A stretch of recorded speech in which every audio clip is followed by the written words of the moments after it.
सभी लोग देख रहे हैं मीडिया टाइम्स। मीडिया टाइम्स में आप सभी का स्वागत है। इस टाइम पे चंदौली जिले के साहबगंज ब्लॉक के अंतर्गत इलिया कोतवाली के अंतर्गत ये प्राथमिक विद्यालय अरारी में हम लोग उपस्थित हुए हैं। यहाँ पे कुछ बाहरी लोग आए हुए हैं और यहाँ पे प्रधानाचार्य जी के वास्तविक से इन्होंने बुलाए थे, पर्यावरण के बारे में कुछ जानकारियां दे रहे हैं। जिस तरह से गाय पशु को काटे जाते हैं, मुर्गी मुर्गा मछली कोई जो भी जीव है, जीव को किस तरह काटे जाते हैं, उनकी शोषण होती है, उस पर बातचीत करने के लिए आइए यहाँ पे सबसे पहले प्रधानाचार्य जी से बात करते हैं कि यहाँ पे किस लिए और क्यों बुलाए हुए हैं, क्या समस्या थी। सबसे पहले सर आप अपना परिचय बता दीजिए। राजेश कुमार यादव, पीएस अरारी। सर यहाँ पे प्रधानाध्यापक पद पे कार्यरत हूँ। सर यहाँ पे दो लोग को बुलाए हुए हैं और किस फाउंडेशन से, किस संस्था से ये लोग आए हुए हैं? थिंकर्स एवोल्यूशंस के बारे में जो लोग यहाँ पे शोषण के बारे में बता रहे हैं उनसे हम लोग आपको रूबरू बातचीत करते हैं और परिचय जानते हैं कि यहाँ पे ये कितने टाइम से आ रहे हैं और इनकी संस्था कब से चल रही है, इसके बारे में हम लोग बातचीत करते हैं। सबसे पहले आप अपना परिचय। जी सभी दर्शकों को नमस्कार करते हैं आपको। मेरा नाम करोडेश पांडे है। मैं टीई फाउंडेशन से आया हुआ हूँ, जिसका पूरा नाम है थिंकर्स एवोल्यूशंस फाउंडेशन। सर वो फाउंडेशन में क्या क्या होता है बता दें। हमारे कार्य हर तरह के हैं, जैसे शिक्षा, स्वास्थ्य, स्वावलंबन, नारी जागरण, जन जागरण और भी बहुत सारी चीज़। एड्स के बारे में जानकारियाँ बताना, अवगत कराना उसके बारे में, उसके निदान के बारे में बताना भी, बहुत सारी चीज़ और भी हैं।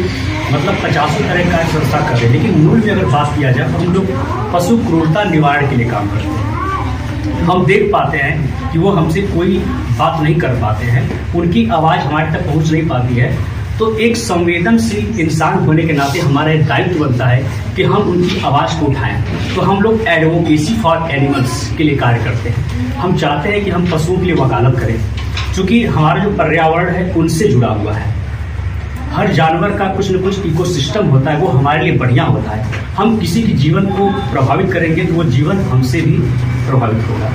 तो हम ये देख पाते हैं कि हर पशु का कुछ न कुछ योगदान है। तो हम लोग हर विद्यालय में जा कर के शाकाहार और पर्यावरण इस पूरे कार्यक्रम को चला रहे हैं। जब यहाँ करीब 25 विद्यालय में कार्यक्रम ऑलरेडी हो चुका है, ये 26वां विद्यालय है और हमारा पूरा जोशों से प्रयास रहता है, जोरों से। आप ये इस फाउंडेशन में कितने लोग कार्यरत हैं और कहाँ कहाँ से लोग हैं जुड़े हुए हैं? हमारे इस फाउंडेशन में करीब सब मिलाकर 17-18 राज्य से लोग जुड़े हुए हैं और हर राज्य में 2 से 3 लोग हमारे हैं जो करके स्कूलों में जा करके, हालांकि उसकी रिकॉर्डिंग नहीं होती, लेकिन जा करके अवेयर करते हैं। यहाँ पर इलेक्ट्रॉनिक मीडिया का सहारा लेकर के हम लोगों को अवेयर भी करते हैं, हर तरीके से व्यवस्था कर रहे हैं। तो हम लोग एक ऑनलाइन ट्रेनिंग देते हैं लोगों को, जहाँ जहाँ हमारे वॉलंटियर्स हैं वहाँ जा जाकर लोग वहाँ पर स्कूलों में पहुँचते हैं नियर अबाउट में और वहाँ पर अवेयर करते हैं। तो ये कार्य हम लोगों के द्वारा चलाया जा रहा है। लेकिन सर हमारे कहने का मतलब ये है कि जैसे हम देखते हैं कि लोग क्रूरता से गाय को, भैंस को काटते हैं और खाते भी हैं, वो बहुत धंधे से भी चल रहा है। आप लोग के जागरूक करने से, जागरूकता फैलाने से कितनी जागरूकता फैलेगी और फैलेगी कि रुकेगी? मैं बताना चाहूँगा। देखिए, हमारे सामने कोई चीज़ तकलीफ हो रहा है, हमें ये देखना होगा कि हम अपनी बेचैनी कैसे दूर कर सकते हैं। हम या तो आंसू बहा कर रुक जाए, तो इतना तो हर व्यक्ति करके रुक जाता है। अगर आपके अंदर वास्तव में करुणा की भावना, आप उसके लिए कार्य कीजिए। मत सोचिए कि मेरी चिंगारी कहाँ तक जाएगी। अगर आपका पवित्र उद्देश्य है, सच्चा उद्देश्य है, तो चिंगारी एक दिन आँख खुलेगी और फैलेगी। तो हमारी क्रांति है।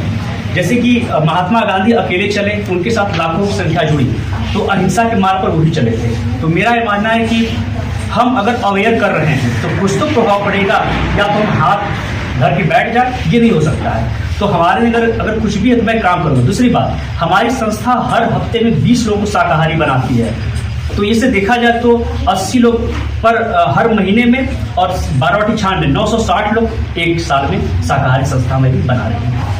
सर जैसे इस पे संस्था में आप लोग कार्य कर रहे हैं और इस संस्था में जैसे आप लोग लोगों को जागरूक भी कर रहे हैं, कई राज्यों में आपकी कार्यक्रम चल रही है, ये बताइए जब आप लोग जागरूकता फैला रहे हैं, जागरूकता के साथ साथ में होने के बाद भी लड़कियां हैं जो नाबालिग बच्चियां हैं, उनकी भी लोग शोषण कर दे रहे हैं, वो उनको कहीं आज के सिस्टम में जमाने में कहीं भी घर से बेटियां बाहर जा रही हैं, उनके ऊपर लोग गलत दृष्टि से देखते हैं। इसके बारे में आपका क्या राय है? देखिए, संस्था हर तरह का, मैंने मेरे चैनल पे एक वीडियो है how to save rape problem in India, तो मैं ये देख पाता हूँ कि ये जो भी हम गलत काम करते हैं, इंसान पैदाइशी हर व्यक्ति जानवर होता है, क्योंकि चेतना होती है, इंसान में चेतना होती है, चेतना को ऊंचाई के धरातल पर ले जाना होता है।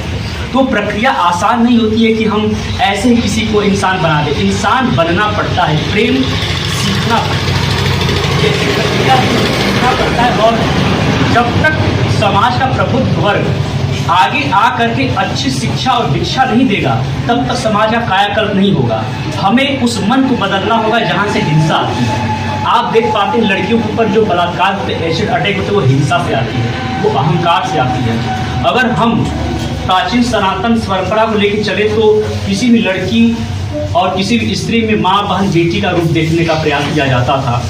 तो हमारे यहाँ होता है ना कि गाय को माता माना गया, हम एक पशु को माता मान दिए, स्त्री को तो माता मान, तो स्त्री को देवी का दर्जा देते हैं। वो इसलिए होता था कि हमारा कभी भी किसी लड़की, स्त्री, महिला में काम का भावना न पैदा हो, तो उससे हम सेक्सुअल अटैचमेंट न हो, उससे हमारा मातृत्व कम हो। तो ये हमारी परंपरा वैदिक में लोग उसको भूलते जा रहे हैं।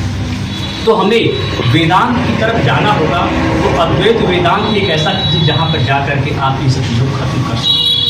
आप जब उनसे जुड़ेंगे तो आपके अंदर अपने आप वो जो ऊपर की काली है, जो गंदगी, वो छटेगी, फिर आपके अंदर का प्रकाश यानी कि करुणा, कंपैशन पैदा होगा। एक ही तरीका लोग अच्छी शिक्षा से जोड़ना होगा, ये हमारे प्रचार को कर सकते हैं। आइए हम आपको दिखा देना चाहते हैं इनके ब्लैक बोर्ड पे क्या लिखा हुआ है। यहाँ पे आज दिनांक 19/12/2023, आज 19 तारीख है, 12वां महीना है, 2023 चल रहा है। यहाँ पे लिखा हुआ है पर्यावरण एवं सहकार।